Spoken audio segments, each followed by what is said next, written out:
Hello, my name is Lauren, and I'm 32 years old. I was married to my husband Ryan for 3 years before something unexpected happened that turned our lives upside down. It all began with the arrival of my younger sister, Julie. She's 3 years younger than me, and during our childhood, she was nothing short of a bully. Julie had inherited my mother's striking features, sharp facial structure, slim figure, and piercing blue eyes. Meanwhile, I took after my father with brown eyes and a softer, fuller body.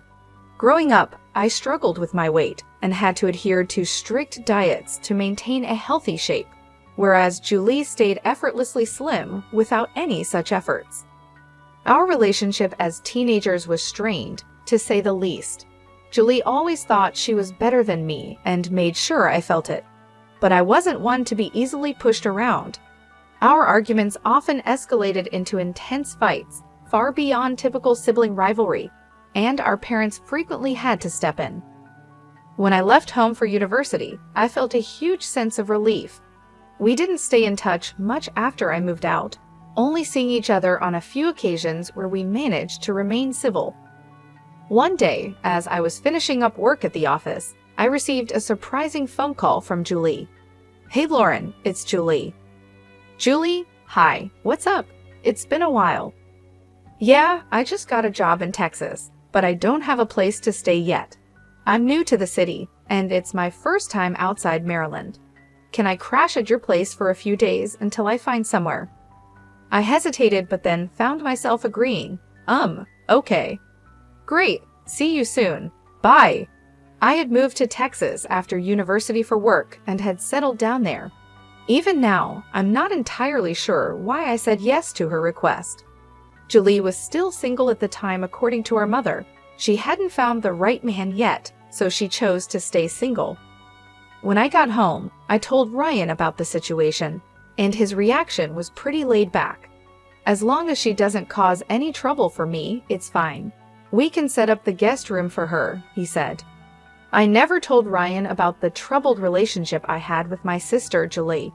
To be honest, I was too embarrassed to bring it up. I wanted to leave the past behind and never mentioned it to anyone. At first, when Julie moved in, she didn't cause any trouble. She mostly stayed in her room and kept to herself. But over time, I started to notice that she was getting closer to Ryan. It had been almost 3 weeks since she came to stay with us, even though she initially asked for just a week. I knew how hard it could be to find a place in the heart of the city, so I couldn't just ask her to leave. One day, I came home and found Ryan and Julie sitting comfortably on the sofa, chatting and snacking together. It caught me off guard because it was the first time I'd seen them spending time together like that. Ryan usually came home late from work, so it was surprising to see him there early. "What's going on, guys?" I asked. "Hey, Lauren, Julie and I were just talking about our college days. Your sister is really fun," Ryan said with a grin. I smiled and nodded, trying to hide my unease. I was actually thinking maybe Julie should stay with us instead of finding another place, Ryan suggested. "We have a spare room anyway, but she's worried you might not like the idea." "If you're okay with it, then so am I replied. "She's my sister, after all." "But Ryan, how come you're home so early?" "I wasn't feeling well, so I took a half day and came home this afternoon. Julie was really sweet and made some hot soup for me. I'm feeling much better now," Ryan explained. "That's nice. Thanks for taking care of him, Julie," I said, trying to sound genuine. "Of course. Besides, Ryan is really fun to be around. You're lucky to have found such a charming man with money," Julie teased. "Excuse me," I said, feeling a bit taken aback. "I was just joking, Lauren. Relax. You still don't get my jokes, do you?" Julie laughed. "Oh, you got her, Julie. Look at her face," Ryan chimed in, both of them laughing like school kids. I forced a smile and excused myself, heading to my room. Deep down, I wasn't sure if letting Julie stay with us was a good idea. I had this nagging feeling that she was still the same person who couldn't stand anyone having a better life than hers. But I couldn't bring myself to say no to her just based on a hunch. They say instincts are like guardian angels, and mine were screaming that something wasn't right. Ryan seemed to be increasingly fascinated by Julie, her fashion sense, her diet plans, her habits. It all felt off to me. I eventually confronted Ryan about his growing closeness to her, but he just brushed it off. "Don't be jealous, I'm just being a good host to your sister," he said dismissively. But my instincts told me there was more to it than that, and I couldn't shake the feeling that trouble was brewing. I started to notice a change in Ryan's behavior over time. He became irritable at the smallest things, and never missed a chance to criticize me, whether it was about my fashion choices, eating habits, or anything else. He would often say things like, "Lauren, you should really consider updating your wardrobe. Maybe you could take some fashion tips from your sister." I'd respond, "Thanks for the advice, but I think I have a pretty good sense of style, and I'm comfortable with the way I dress." But he'd snap back, "You're just jealous of Julie, aren't you? She's only 3 years younger than you, but she looks so much more youthful and attractive. Looks like you're too fascinated by my sister, aren't you?" I'd reply, feeling the sting of his words. "Damn, I think I married the wrong sister," he once joked, but there was an edge to his voice that made it clear it wasn't just humor. I shot him a look of frustration, but he just shrugged it off. "Come on, I was just kidding. Relax, honey." His so-called humor felt like a constant jab, and it didn't take long for Julie to join in. Together, they made me feel like an outsider in my own home. The situation escalated 2 weekends when I was getting ready for an office party. I chose to wear a red gown that I thought looked stunning. "Wow, that's a beautiful red dress," Ryan remarked. "It would look absolutely fabulous on you, Julie." His words hit me like a punch to the gut. Julie, lounging on the sofa, smirked and added, "Lauren's just wasting her money on these dresses. I mean, why spend so much when you're going to look ugly no matter what you wear? I feel sorry for you, darling." I couldn't believe what I was hearing. "Are you both out of your minds? Do you even realize how hateful and cruel you sound?" Ryan dismissed my reaction, saying, "Honey, you're overreacting. I just meant you shouldn't waste money on clothes that don't suit you. You should wear something more appropriate for your age, something more comfortable." "Comfortable?" I shot back. "You're only a couple of years younger than me. Besides, it's my choice what I wear. You have no right to dictate that." Julie chimed in with a smirk. "Such a narcissist, aren't you? Ryan, how did you even fall for her? Doesn't she look older than you?" "Well, she is 3 years older than me," Ryan admitted, his tone almost teasing. "Wow, that must be why we get along so well, Ryan," Julie joked. "Don't worry, Lauren. People like us just don't get your fashion sense." They both started laughing, sharing in their twisted camaraderie. That was the last straw for me. "Enough," I shouted. "How dare you both sit in my house and gang up on me like this? How dare you speak to me with such disrespect?" Julie's expression darkened, and she shot back, "You're so insecure, Lauren. Are you seriously accusing me of trying to mess with your husband?" "Don't you dare twist my words," I warned. "I'm not like you, desperate and willing to do anything to get what I want." The tension in the room was palpable, and I knew that things would never be the same. The bitterness and betrayal had driven a wedge between us that couldn't be easily repaired. I stormed out of the house, fuming with anger and cursing myself for ever letting Julie stay with us. As I walked, I couldn't help but think of ways to get back at those two for turning my life upside down. The next day, Ryan approached me with a request that was both surprising and infuriating. "Hey, I think we should give our bedroom to Julie," he said casually. "What? Why on earth would you suggest that?" I snapped, barely able to contain my frustration. "Well, Julie's been complaining that her room is too small, the mattress is uncomfortable, and she doesn't like the fixtures in the guest bathroom," he explained. "Isn't that a bit much? We've given her a place to stay, and instead of being grateful, she's nitpicking everything. There's no way I'm giving up our bedroom for her," I shot back. "Come on, she's a guest. We should do our best to make her comfortable," he insisted. Technically, she's not a guest anymore since you've invited her to stay permanently. Even if she were a guest, the guest room is exactly where she should be, I responded, holding my ground. Ryan's face darkened with annoyance. Julie was right, you're insecure and selfish, he said before storming out of the room. I was exhausted by their constant demands and mind games. My sister had always been jealous and spiteful, unable to tolerate anything good happening to me. Our bedroom was larger and more comfortable than the guest room, and it seemed like she couldn't stand that fact. I had noticed her snooping around in my room, checking out my wardrobe, but I never imagined she'd go so far as to ask Ryan to switch rooms. This incident made me rethink all the little things I'd brushed off before. Sometimes my wardrobe looked different, with clothes that had been neatly ironed now wrinkled, and my makeup items left in disarray. I became certain that Julie was sneaking into my room while I was out, but I needed solid proof before confronting her. I decided to vacuum the room thoroughly, hoping to find some evidence. Halfway through, I discovered something that confirmed my suspicions: Julie's ring, lying beneath the bed. That small discovery set off a whirlwind of thoughts in my mind. Why was she sneaking into my room? Was she stealing from me? Or was there something more sinister going on? The idea that she might be having an affair with Ryan crossed my mind, and I knew I needed to confront her in front of him to gauge his reaction. Later that day, I approached her with the ring in hand. Julie, while I was cleaning the bedroom today, I found your ring beneath my bed. Here, you might want this back, I said, watching her closely for any sign of guilt or surprise. I handed the ring to her. Oh, thank goodness you found it. I've been looking for this for days, Julie said with a calm smile.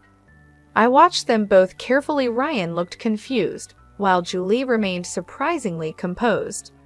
How exactly did your ring end up in my bedroom?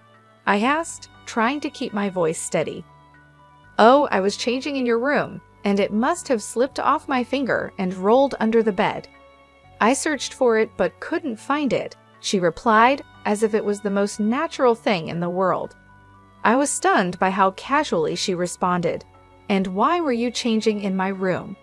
I pressed. Oh, I used your bathroom because the water wasn't running properly in mine, so I thought it would be easier to use yours, she said, still calm. Really? But you didn't mention anything to me. I could have called a plumber to fix it, I said, not buying her story for a second.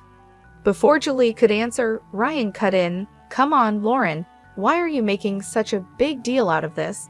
It's a small thing. And besides, that's why she wanted to switch rooms anyway.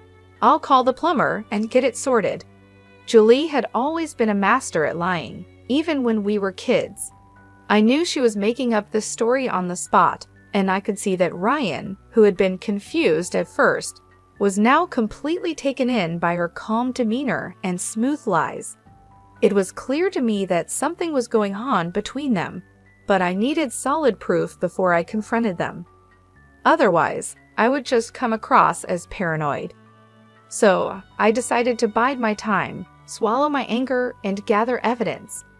We had lived in that apartment for years, and I had a good relationship with the security guards and the building's caretaker. The next day, I casually struck up a conversation with the guards, trying to gather information about Ryan's comings and goings. To my surprise, one of the guards told me that Ryan came home every afternoon and then left again before evening. That piece of information was the missing link I needed. I was shocked he was taking breaks from work to come home and spend time with Julie, only to return to the office as if nothing had happened. It was infuriating, but I didn't let my anger show. Instead, I began to plan my revenge on both of them. Sleeping in that bed, knowing what had been happening behind my back, made my skin crawl. But the thought of exposing my sister and my deceitful husband kept me going. I knew I had to be smart about it. I devised a plan to finally confront them. I called my parents-in-law and invited them over for lunch, telling them that Ryan had been promoted and I was throwing a surprise party to celebrate. I'd offered to pick them up the next day in the afternoon, so we could all arrive at the house together. Little did they know, this was all part of my plan to reveal the truth and take back control of my life. I considered calling my parents to witness the shocking scene that was about to unfold, but I hesitated. I was worried my mother might accidentally tip Julie off, so I decided to keep them out of the loop.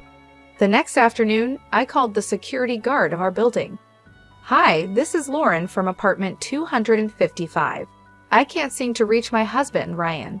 Did you see him come home this afternoon?" "Yes, he just arrived a little while ago." "Do you want me to pass a message to him?" the guard replied. "No, that's okay. I'll try calling him on the landline." "Thank you," I said before hanging up. I quickly drove over to my parents-in-law's house to pick them up. "Hey, come on in," I greeted them with forced enthusiasm. "Lauren, why did you plan a surprise on a weekday?" Teresa, my mother-in-law, asked curiously. "Well, Ryan called in sick today because he wasn't feeling well, so I thought a surprise party might cheer him up. He'd love to have you both here to celebrate with him," I explained, trying to keep my voice steady. "Oh, I'm so happy for him," Teresa replied, smiling. I hurried them into the car and drove back to our apartment as quickly as I could. When we arrived, instead of ringing the doorbell, I used my keys to unlock the front door. I turned on my phone's camera and told my in-laws that I wanted to capture Ryan's reaction to the surprise. The living room was empty, but I knew exactly where to find them. I led my parents-in-law quietly toward the bedroom, motioning for them to follow me on tiptoe. When I opened the bedroom door, the sight that greeted us was exactly what I had feared.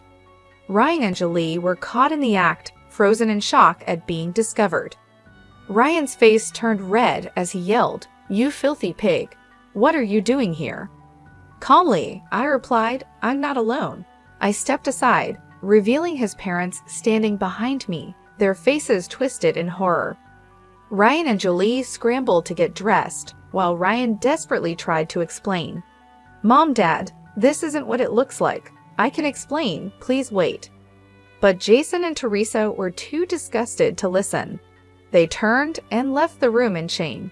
I followed them back to the living room, trying to hold back the tears. "Jason, Teresa, I'm so sorry you had to see that, but I didn't know any other way to expose the truth. Ryan is your son, and I knew you wouldn't believe me unless you saw it with your own eyes." Teresa shook her head, clearly struggling to process what had just happened. "I don't even know what to say. I feel so disgusted I could throw up." Just then, Ryan rushed into the living room, his voice desperate. "Mom, please let me explain. This is a misunderstanding. Both of these sisters are trying to frame me." But Jason cut him off sharply. "Shut up, Ryan. Just shut up. Don't act like you're some innocent child who can be easily tricked. We saw exactly what was happening, and there's no excuse for it." Ryan stood there, speechless, as the weight of his actions settled in, and I knew that our lives would never be the same. "I can't stand to look at you, Ryan. We're leaving. Don't you dare contact us ever again, you disgust us," Teresa said with a tone of finality. As soon as Jason and Teresa walked out the door, Ryan and Julie turned their anger on me. "You ugly, selfish woman. Always playing the victim," Julie sneered. "You've been like this your whole life. I stayed at your house, and instead of being grateful, you accuse me of sleeping with your husband? Wow, I was stupid to think you might have matured, but you're just as awful as you were as a kid." "And what about you?" I shot back. "A pathetic scumbag who's just as rotten now as ever. Why didn't you tell my husband about your lazy, couch potato teenage years? Embarrassed to admit who you really are. I've had enough of both of you," I shouted, pulling out my phone. "I'm sending this recording to Mom and Dad. They deserve to know what kind of daughter they have." Julie's eyes widened in fear. "Don't you dare do that. I'll sue you for framing me." "Good luck with that," I retorted. Finally, I pulled out the divorce papers I'd been carrying in my bag and threw them in Ryan's face. Both Ryan and Julie were furious, hurling insults at me as I grabbed my bags and left the house. I had already packed my things, so I didn't have to endure their cruelty any longer. I moved in with a friend for a few days until I could find a decent lawyer to help me secure alimony from Ryan. I sent the video recordings to my parents, who were horrified and ashamed of Julie and Ryan's betrayal. My parents wanted me to move back to Maryland, but I was determined to rebuild my life on my own, so I stayed with my friend. 6 days later, I received a call from my mother-in-law, Teresa. "Lauren, where are you?" she asked, her voice trembling. "Teresa, what's wrong?" "You sound upset," I replied, concerned. "It's Ryan. He's been arrested for embezzling funds from his company." "What?" I gasped. "Yes, the amount is massive, over $500,000. We need to return the money as soon as possible, or he'll face criminal charges with severe punishment." $500,000, oh my God, I whispered, trying to process the information. "Yes, and if we don't pay it back, Ryan's situation will get much worse," Teresa continued, her voice full of despair. "Then why don't you ask him to pay the money back and be done with it?" I suggested. "Julie has run off with the money," Teresa explained. "The police are looking for her, but we think she's already left Texas. Ryan transferred the money to her account to avoid suspicion, but after he got caught, she disappeared. He's been trying to reach her, but she's abandoned him." The shock of it all left me speechless. Julie had not only betrayed me, but also Ryan, taking the money and running, leaving him to face the consequences alone. I wasn't shocked to learn that Julie could do something so selfish. She was always a terrible person. "Teresa, I understand what you're going through, but after everything I've seen, I'm afraid I can't offer any help to Ryan. I'm sorry, but I just can't. But we need to find Julie and the money to save Ryan. Could you help the police by giving them details about Julie's friends and relatives where she might be hiding?" Teresa pleaded. I paused, taking in all the information. "Teresa, it's been over a decade since I left Maryland, but I'll see if I can remember anyone Julie might be in contact with." After hanging up, I started making a list of friends and relatives where Julie might be hiding. For a moment, I hesitated. Was it right to give this information to the cops and potentially get my sister arrested? But then, memories of all the humiliation and bullying Julie had put me through flooded back. I knew that even if Julie was arrested or the company got the money back, Ryan might still escape with only minor consequences. That thought fueled my determination.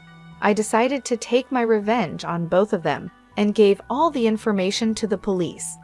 There was no way I was going to let Julie enjoy that stolen money. One name stood out on my list: Lily, Julie's best friend. Lily was just as devious as Julie, and I had a strong feeling that Julie would be hiding out with her. I was right. 5 days later, Julie was arrested at a bar in Maryland, partying lavishly with Lily. The police investigation also uncovered that Lily was deeply involved in the money laundering scheme. It turned out that Julie and Lily had been embezzling funds from companies for quite some time. Ryan, being a newcomer to their schemes, was charged with lighter offenses and was released on bail after a few months. However, Julie and Lily faced much more severe charges. My parents, disgusted by what Julie had done, refused to bail her out. While all of this was unfolding, I filed for divorce and alimony from Ryan and Julie. Since both were in jail, they had to pay the alimony from their savings. When Ryan was finally released, he struggled to find a decent job due to his criminal record. He ended up losing all his savings to the divorce and court cases, and eventually had to take up an odd job just to get by. As for Julie, she remains in jail, rotting away with her evil friend Lily. Sometimes, revenge can be incredibly satisfying.